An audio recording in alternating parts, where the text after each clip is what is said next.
અટલાદરા ખાતેની જમીન પચાવી પાડવાના લેન્ડ ગ્રેબિંગના ગુનાઓમાં સંડોવાયેલ 2 ઇસમોને મુંબઈ ખાતેથી પકડી પાડતી વડોદરા શહેર ક્રાઇમ બ્રાન્ચ વડોદરા શહેરના અટલાદરાના ખાતે survey number 49 city survey number 792 કુલ 4806 ચોરસ મીટરની માલિકી ધરાવતા ફરિયાદી ટ્રી હાઉસ સ્કૂલ સાથે 33 વર્ષના ભાડા પેટે આરોપીને મીરા એજ્યુકેશન ટ્રસ્ટ નાઓને રૂપિયા 1,50,000ના માસિક ભાડેથી આપેલ જે સ્કૂલવાળી મિલકત આરોપીએ HDFC બેંકમાંથી લોન મેળવીને મોર્ગેજ કરેલ, જેની લોન નિયમિત ભરપાઈ ન થતા આરોપીએ કંપનીએ ફરિયાદીની ભાગીદારી પેઢી ઝપેર રિયાલ્ટીને ટ્રી હાઉસ હાઈસ્કૂલ સાથેની જમીન રૂપિયા 18 કરોડમાં વેચાણ આપવાનું નક્કી કરેલ અને સ્કૂલનું તમામ સંચાલન પણ ફરિયાદીએ જ કરવાનું તેવું નક્કી કરેલ અને આરોપી મીરા એજ્યુકેશન સાથે થયેલ લીસ્ટેડ અન્ય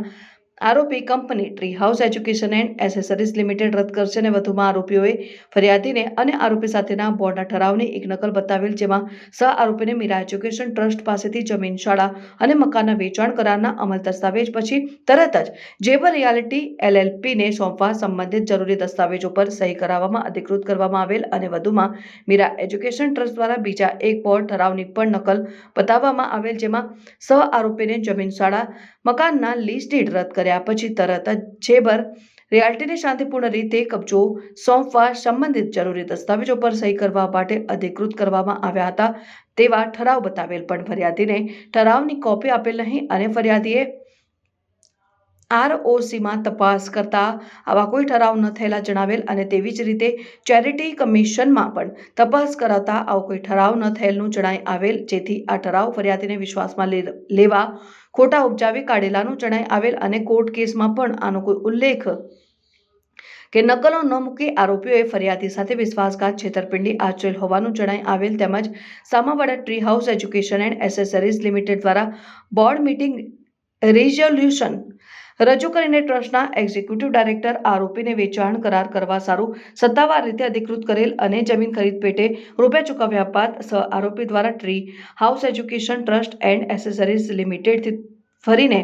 રજિસ્ટર્ડ બાનાખત કરીને આપેલ અને બાનાખતમાં tree house education trust and accessories લિમિટેડના ડાયરેક્ટર આરોપીએ સહી કરેલ અને બાનાખત થયા બાદ પૂરા રૂપિયા 18 કરોડની ચૂકવણી થતા આરોપીની અને મીરા એજ્યુકેશન ટ્રસ્ટ વચ્ચે અગાઉ થયેલ લીઝ ડીડ તેઓને રદ કર્યા બાદ ફરિયાદી પેઢી જેબર રિયાલ્ટીના નામે આરોપીએ રજિસ્ટર્ડ વેચાણ દસ્તાવેજ કરી આપી ટ્રી હાઉસ હાઈસ્કૂલની સાથેની જમીનનો કબજો ફરિયાદી પેઢીને સોંપવામાં આવેલ હોવા છતાં સામાવાડા દ્વારા એકબીજાની મદદગારી કરી ગુનાહિત ષડયંત્ર રચી છેતરપિંડીને વિશ્વાસઘાત કરી ફરિયાદીની માલિકીની પ્રોપર્ટી પર ગેરકાયદેસર રીતે અનધિકૃત અને આજ દિન સુધી ચાલુ રાખી સ્કૂલનું સંચાલન અને વહીવટ પણ ચાલુ રાખી ગુનો કર્યા વગેરે બાબતની ફરિયાદ ક્રાઇમ બ્રાન્ચ ખાતે આપેલ છે, જેમાં જુદા જુદા 10 જેટલા આરોપી વિરુદ્ધ DCB પોલીસ સ્ટેશન ખાતે ગુનો રજીસ્ટર કરવામાં આવેલ છે અને આગળની કાયદેસરની કાર્યવાહી હાથ ધરાઈ. આરોપીનું નામ દીપેન વિજયકુમાર શાહ, રહેઠાણ જીવન વિભૂતિ cooperative society, DP road, BMC hospital પાસે, મુંબઈ, મહારાષ્ટ્ર. મૂળ રહેઠાણ